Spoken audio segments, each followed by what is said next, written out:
بسم اللہ الرحمن الرحیم۔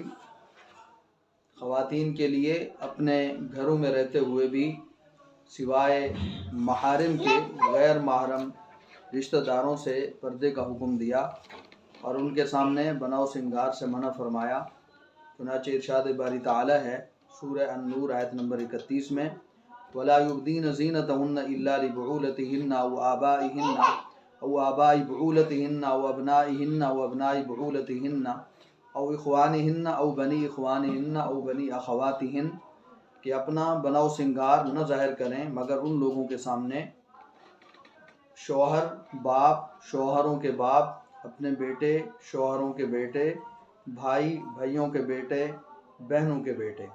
حاصل یہ ہے کہ جو بھی چیز زینت اور بناؤ سنگار میں استعمال ہو اس میں اصل حلت اور جواز ہے، لیکن اس کی کچھ شرائط ہیں۔ پہلی شرط یہ ہے کہ بناؤ سنگار صرف خاوند کے لیے ہو۔ نمبر 2، بناؤ سنگار نعمت الہیہ کے اظہار کے طور پر ہو۔ نمبر 3، اجنبی اور غیر محرم مردوں کے سامنے اس کا اظہار نہ کیا جائے۔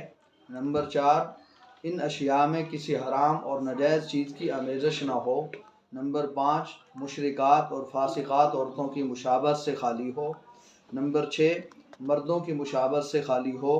نمبر 7، ان میں اتنا انہماک اور مبالغہ نہ ہو۔ نمبر 8، اپنی بڑائی، امتیاز اور فخر مقصود نہ ہو۔ ان شرائط کی رعایت رکھتے ہوئے عورت اپنا بناؤ سنگار کر سکتی ہے۔